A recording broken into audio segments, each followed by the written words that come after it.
ਸਤਿ ਸ਼੍ਰੀ ਅਕਾਲ ਦੋਸਤੋ, ਮੈਂ ਤੁਹਾਡਾ ਆਪਣਾ ਜਗਦੀਪ ਕਾਲੋ ਔਰ ਅੱਜ ਖੇਡ ਮੈਦਾਨ ਬੋਲਤਾ ਦੇ ਨਵਾਂ ਅੰਕ ਲੈ ਕੇ ਤੁਹਾਡੇ ਰੂਬਰੂ ਹੋਏ ਆ।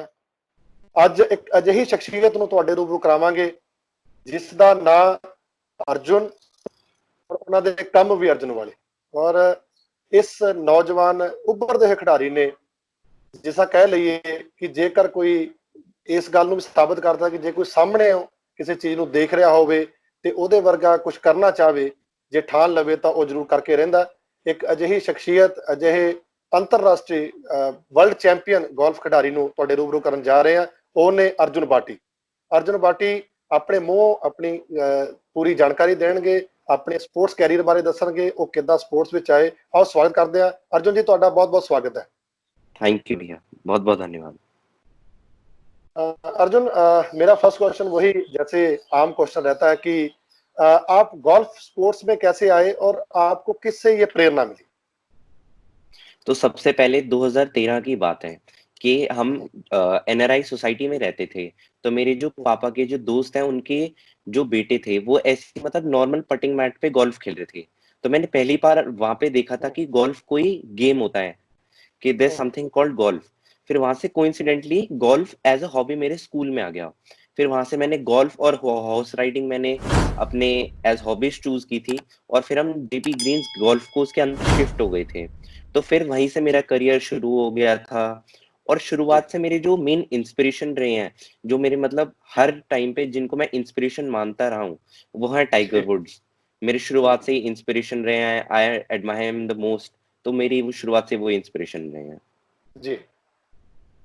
ओके अर्जुन जी, आपकी स्पोर्ट्स जो है गोल्फ काफी कॉस्टली गेम है, तो फैमिली की कैसी सपोर्ट रही? कितना का आपको फैमिली ने सपोर्ट किया स्पोर्ट्स में? तो शुरुआत में तो जैसे सारे पेरेंट्स होते हैं इंडिया में, दो जो लोग हैं इंडिया में उनकी they have a different approach towards golf. जो लोग जी अभी भी लोग सोचते हैं कि गोल्फ एक डिफरेंट टाइप का गेम है, बहुत ही रईस लोग खेलते हैं, लोग सिर्फ शौक के लिए खेलते हैं। तो अब भी लोगों के मन में कुछ अलग तरीके का अप्रोच है गोल्फ के प्रति। तो शुरुआत में बिल्कुल। वही मेरे पेरेंट्स की मेंटालिटी थी कि हम इसको क्या खिलाएंगे, ये बहुत ही एक्सपेंसिव गेम है। लेकिन फिर जब मैं अच्छा खेलने लग गया, मैं ट्रॉफीज लाने लग गया, तो फिर मेरे पापा और मेरी जो फैमिली है उसको समझ में आ गया कि मुझे गोल्फ ही खेलना है और मैं गोल्फ में अपने लिए करियर बना सकता हूँ, I can be good at golf.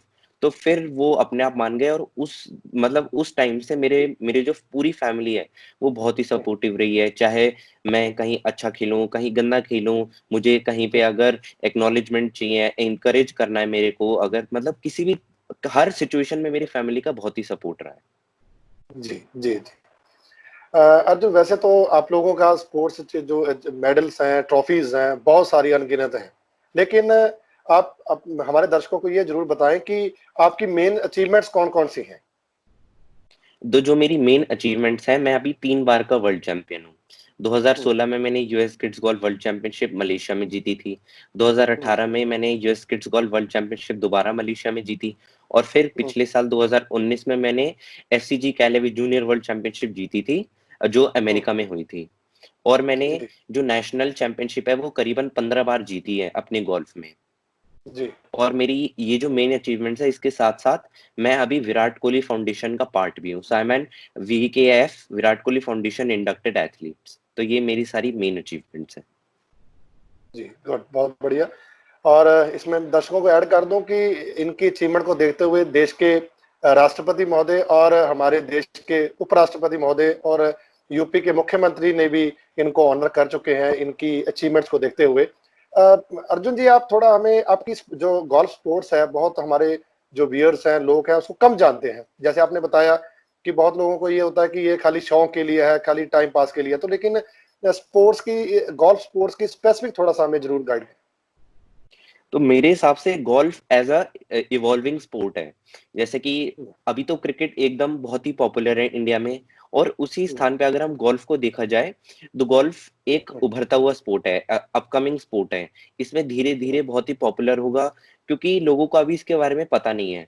कुछ पत्रकार मेरे से अभी पूछते हैं कि क्या है, इसको घोड़े पे बैठ के खेलते हैं। लोगों अब भी बिल्कुल कंफ्यूज हैं कि पोलो और गोल्फ में डिफरेंस क्या होता है। तो लोगों डिफरेंस को क्या है? सबसे पहले तो उनको अवेयरनेस फैलानी होगी कि जी। गोल्फ होता क्या है स्पेसिफिकली।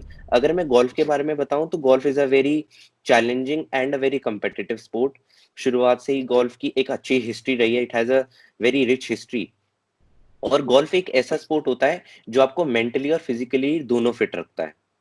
आप जी। अगर एक 18 होल का राउंड का गोल्फ खेलोगे तो हम्म। आपको करीबन 15 किलोमीटर पैदल चलना होगा। उसके साथ साथ आपको फोकस, डिटर्मिनेशन, उसके साथ साथ हम्म। आपके जो संकल्प है वो मतलब अच्छा होता है इसमें गोल्फ में। और हम्म। गोल्फ में 18 होल होते हैं, तो जो विजय होता ओके। है, जो विजेता होता है, उसमें ये ऐसे हम्म। डिसाइड होता है कि जो हम्म। आदमी 72 होल्स, मतलब अगर 4 दिन का मैच है, 72 होल्स में कम से कम शॉट में कैसे डालता है। जो ठीक है। आदमी, जो प्लेयर सबसे कम शॉट में होल में डाल देता है, वही विजेता कहलाता है। Like to a one test match की तरह होगा, कई डेज चलते हैं इस इवेंट में। हाँ जी भैया, जैसे जो बड़े मैचेस होते हैं वो 4 दिन के मैच होते हैं। ठीक है। ओके। और इसका जो ग्राउंड है गोल्फ का, वो स्पेसिफिक ग्राउंड रहता है उसका उसका कोई डायरामीटर रहता होगा, कितनी इसकी लंबाई रहेगी, कितनी चौड़ाई रहेगी, कितना वो रहेगा? हाँ जी, तो मतलब गोल्फ की एक अलग टाइप की ग्रास होती है, जो फेयरवेज होता है हम्म। वो अलग होते हैं, बंकर्स होते हैं वो अलग होते हैं, वाटर हैजर्ड्स भी होते हैं, पानी भी होते हैं, आपने देखा होगा अगर हम्म। गोल्फ कोर्स में। पानी। तो ये जो सैंड भी सारी, देखी है मैंने, सैंड भी देखी।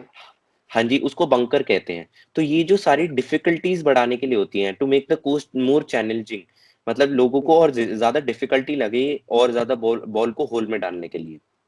और गोल्फ का डेफिनेटली कि एक जितना स्पेसिफिक, जग जग रहेगा। हाँ जी, मतलब जितना ज़्यादा डिफ़िकल्ट रहे और ज़्यादा चैलेंजिंग हो प्लेयर्स के लिए। और गोल्फ का एक स्पेसिफिक ग्राउंड होता है, 18 होल का गोल्फ कोर्स होता है। और जो नॉर्मल डायमेंशंस होती है वो 7200 यार्ड्स की होती है। अगर आप चैंपियनशिप कोर्स की बात करो तो 7000 से 7300 400 तक उसकी जो यार्डेज होती है वो इतनी होती है। ओके। मैं भी एक कहीं पढ़ रहा था आपके बारे में अर्जुन, कि एक आप वो इंसिडेंट मुझे बताएं कि जो एक आपके अंगूठा, एक शूज का अंगूठा कटा हुआ था, वो इंसिडेंट क्या था? भैया तो ये बात है 2018 वर्ल्ड चैंपियनशिप अमेरिका की। मैंने हम्म। वहाँ पे ट्रॉफी जीती थी और उसमें सबसे ज़्यादा मेमोरेबल मोमेंट वो था, मैं अपने पापा के साथ बस ऐसे ही मस्ती कर रहा था जैसे एक ऑर्डिनरी बच्चा करता है। और तो मैं अपने बेड से अब मेरे पापा के बेड पे कूदा जैसे, तो मेरा हम्म। पैर में बेड का कोना घुस गया, तो मेरे पीछे का अंगूठा टूट गया। मतलब जो उसका नखून था अंगूठे का, वो मतलब बिल्कुल हम्म। निकल गया। फिर वहां से मुझे पहले तो रियलाइज नहीं हुआ कि मेरे अंगूठे में क्या हो गया, एकदम नम हो गया, मुझे यही फील ही नहीं हो रहा था कि मेरा कोई अंगूठा भी है। फिर मैंने पापा को हम्म। दिखाया, फिर बहुत ज़्यादा खून निकल गए थे। और जो सबवे के हम्म। जो टिश्यूज़ थे उससे पूछा, लेकिन खून जब नहीं रुका। फिर पापा ने ऐसे ही एक हैंकरचीफ बाँध दिया मेरे अंगूठे पे और वहाँ से फिर रात के 2-3 बजे हम हॉस्पिटल गए थे। फिर वहाँ से मैंने ये डिसाइड किया कि मुझे टूर्नामेंट किसी भी हालत में खेलना है, क्योंकि डॉक्टर ने ये बोल दिया था कि अगर आप इतने इंजर्ड हो, आप जूता भी नहीं पहन पाओगे तो आप मैच नहीं खेल पाओगे, क्योंकि जो जूता होता है वो पहनना ज़रूरी होता है, क्योंकि ओस होती है और बहुत सारी चीज़ें होती हैं। और फिर मैंने पापा से बोला, पापा ये जो मेरा जूता है ना, इसको जहाँ से मेरा अंगूठा आ रहा है इसको काट दीजिए। तो ये जी। इंसिडेंट था, फिर मैंने इसको कटवा के फिर मैंने मैच खेला था और वहाँ पे फिर मैंने ट्रॉफी जीती थी। तो ये जो मेरे शूज़ था ये मेरे लिए बहुत ही, मैं इस शूज़ से बहुत ही जुड़ा हुआ हूँ दिल से। तो वो अभी आपने संभाल कर रखा हुआ है वो? नहीं भैया, ये जो पीएम केयर्स जैसे आप देख सकते हो कि ये सिचुएशन चल रही है, तो मैंने ये जी। डिसाइड किया मैं इसको सेल करके जो भी पैसे आएँगे I will donate it to the PM cares fund. मैंने ये डिसाइड किया। ओके। अर्जुन, ये तो होगी आपकी स्पोर्ट्स कैरियर की और ये बातें। अभी आपकी इसके अलावा आपकी क्या क्या हॉबीज है? मतलब गोल्फ के अलावा मेरी ये हॉबीज हैं कि आई लाइक टू एक्सरसाइज, मुझे जी। फिटनेस करना अच्छा लगता है, स्किपिंग हम्म। करना और जो भी मतलब गोल्फ की स्पेसिफिक एक्सरसाइजेज हैं, I like to hmm. Exercise. उसके साथ साथ I love to listen to music, मुझे म्यूजिक सुनना पसंद है। और उसके साथ साथ मुझे किताबें पढ़ना पसंद है। तो यही मेरी सारी मेन हॉबीज हैं। मैं दर्शकों को जरूर बता देना चाहता हूँ कि अर्जुन भाटी एक ऐसा गोल्फर है कि जिसने 8 साल की उम्र में वर्ल्ड चैंपियनशिप खिताब जीता, और ये शायद दुनिया के बहुत कम लोग होते होंगे जिन्होंने इस तरह का खिताब है जो जीता है। और बहुत छोटी उम्र में इतनी बड़ी उपलब्धि अपने आप में एक बहुत बड़ा एग्जाम्पल है पूरी दुनिया के लिए, पूरे हिंदुस्तान के लिए। अर्जुन, आपकी गेम जो है वो बहुत टेक्निकली गेम है, बहुत मेंटल, मतलब बहुत दिमागी जो है अलर्टनेस चाहिए। तो इसको आप इसको स्पोर्ट्स के साथ कैसे जोड़ते हैं, और आप अपने दिमाग को किस तरह स्थिर रखते हैं, क्या क्या एक्सरसाइज करते हैं, थोड़ा सा ट्रेनिंग और इसके बारे में थोड़ा बताएं। हाँ, जैसे कि आपने बताया कि गोल्फ एक बहुत ही मेंटली आपको इसमें बहुत ही मेंटली टफ होना होता है क्योंकि काफ़ी सारे ऑब्स्टिकल्स आते हैं, काफ़ी सारे चैलेंजेस आते हैं। तो हम्म, मुझे अपने ब्रेन को एक अलग तरीके से ट्रेन करना होता है कि कोई भी परिस्थिति आए, in any situation I have to perform well. मुझे उसमें अच्छा मतलब अंडर प्रेशर भी मुझे अच्छा परफॉर्मेंस करनी है और किसी भी जी, सिचुएशन में हूँ मैं, मुझे तो अच्छा परफॉर्मेंस करनी है। लेकिन मेरे हिसाब से इस परफॉर्मेंस ये जो प्रेशर है वो भी बहुत ज़रूरी होता है। क्योंकि अगर आप प्रेशर में नहीं आएँगे, आपका वो जो आपका वो जो ड्राइव है टू परफॉर्म वो नहीं आता। आपके हम्म, अंदर वो बिलीफ होना चाहिए, आपके अंदर वो ड्राइव टू परफॉर्म होना चाहिए, तो वो भी बहुत हम्म, ज़रूरी है। और मैं काफ़ी सारी ब्रीथिंग एक्सरसाइज़ेज़ करता हूँ, ब्रेन रिलेटेड एक्सरसाइज़ करता हूँ, जो मेरे मेरे जो वो जो साइकोलॉजिस्ट हैं, वो हैं सुरेश नायडू सर। हम्म, वो मेरे जो अलग-अलग एक्सरसाइज़ेज़ देते हैं, ब्रीथिंग और अपने माइंड को कैसे मैं स्थिर रखूँ, कैसे मैं पेशेंस मतलब अच्छे से मेरा रहे, तो उसके लिए अलग-अलग एक्सरसाइज़ेज़ देते हैं वो मेरे को। गुड। और अर्जुन, ये मैं आपसे एक बहुत इम्पोर्टेंट जो है स्पोर्ट्स के लिए बड़ा दिन होता है उसके लिए, जब वो आदमी चीज करता है। तो मैं आपसे पूछना चाहता हूँ कि जिस दिन आपने इंडिया कलर डाला अपने शरीर के ऊपर, कोड डाला इंडिया का, तो वो कौन सा इवेंट था और आपको किस तरह की फीलिंग्स आई? तो ये कुछ दिनों पहली बात है, मैं सिंगापुर गया था अपने इंडिया को रिप्रेज़ेंट करने इंडियन गोल्फ यूनियन की तरफ से मतलब हम्म, इंडिया को रिप्रेज़ेंट करने। तो आपने भी देखा होगा भाग मिल्खा भाग में कैसे उसके अंदर वो बिल्कुल। मतलब वो कोर्ट के लिए वो कितनी मेहनत करते हैं, तो मेरे लिए भी वैसा ही था, मेरे भी सेम ही केस था कि मुझे उस वो जो कोर्ट पे जो वो जो ब्लेज़र है, वो प्राइसलेस है। वो आप पैसे से हम्म, नहीं खरीद सकते, आप वो खरीद नहीं सकते। वो सिर्फ़ आपकी जी, मेहनत से, आपके सैक्रिफाइसेज़ से, आपकी डिटर्मिनेशन से ही आता है। तो जब मैंने पहली बार वो कोट पहना था that was very special for me और किसी भी प्लेयर के लिए अपना इंडिया को रिप्रेजेंट करना एक ड्रीम होता है, तो that was also a dream come true for me. जी। अर्जुन, सेकंड लास्ट क्वेश्चन, आप आपका अगला निशाना क्या है, अगला टारगेट क्या है जिसकी, क्योंकि इसमें कोई दोहराई नहीं है कि अर्जुन बिल्कुल वही अर्जुन है कि जिसने एक बार किसी निशाने को अपने माइंड में सेट कर लिया तो उसको अचीव करना ही करना है। लेकिन अब अगला आपका क्या टारगेट है जिसको आप अचीव करने के लिए अभी ट्रेनिंग कर जैसे अभी तो जैसे कोरोना वायरस का ये जो महामारी चल रही है, पैंडेमिक चल रही है, तो इसमें अभी रहे कुछ डिसाइडेड नहीं है कि अगले इवेंट्स का क्या होंगे। तो अभी कोई हैं? गोल्स नहीं है जैसे, क्योंकि अभी हमें पता नहीं है कि हमारे अब क्या टूर्नामेंट्स होंगे। तो मैं अपने आप को किसी भी ये जो मेरा शॉर्ट टर्म गोल है, वो है कि मैं अपने आप को फिज़िकली, मेंटली कैसे भी इम्प्रूव कर सकता हूँ इन व्हाटएवर वे आई कैन। अपने आप को इम्प्रूव करने की कोशिश करूँगा। लेकिन मेरा शुरुआत से पहले दिन से जब से मैंने गोल्फ खेला है, मेरा सिर्फ़ एक ही गोल रहा है कि I want to bring an Olympic gold medal for India. मैं अपने देश के लिए ओलंपिक्स में गोल्ड मेडल लाना चाहता हूँ और वही मेरा लॉन्ग टर्म में सिर्फ एक गोल है। जी, बिल्कुल, परमात्मा करे। अर्जुन, आप लोग ओलंपिक्स में जिस तरीके से शूटिंग में या और इवेंट्स में, ओलंपिक में भारत ने बहुत सारे जो मेडल्स हैं जीते हैं। हम भी आस करते हैं गोल्फ में भी आप लोग ही, आपके ही हिस्से वो दिन आए कि आप देश के लिए मेडल जीतें।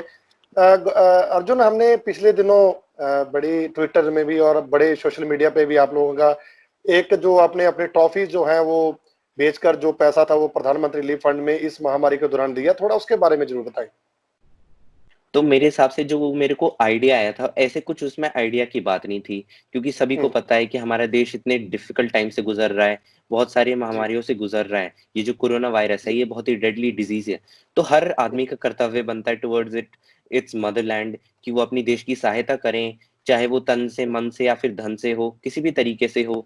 तो हम सबको यही करना चाहिए कि अपने देश की सहायता करनी चाहिए in whatever way we can और मैंने भी ऐसे ही किया। क्योंकि मेरी जो जी, असली अर्निंग थी वो तो मेरी ट्रॉफीज़ ही थी। क्योंकि जी, हम जूनियर गोल्फर्स होते हैं, हमें हमको प्राइज़ मनी नहीं मिलता। क्योंकि कुछ हम्म, प्लेयर्स उसको मिसयूज़ कर सकते हैं, तो उसी वजह से हम्म, हमें प्राइज़ मनी नहीं, हमें ट्रॉफीज़ मिलती हैं। तो जब भी मैंने हम्म, सोचा था कि मेरी जो रियल अर्निंग्स हैं, मैं उसको जी, बेचकर अपने देश की सहायता करना चाहता हूँ। और फिर हम्म, जब मैंने ट्वीट किया था उसके लिए, तो फिर मोदी जी ने मेरे लिए दोबारा रीट्वीट करके मेरे लिए कुछ चंद शब्द लिखे। सो वो भी जी, मेरे लिए बहुत बड़ा मोमेंट था, मेरी फैमिली के बहुत बड़ा मोमेंट था। क्योंकि किसी जी, भी देश के प्रधानमंत्री अगर आपके लिए ट्वीट करें, तो वो बहुत ही बड़ी बात है। बहुत बढ़िया।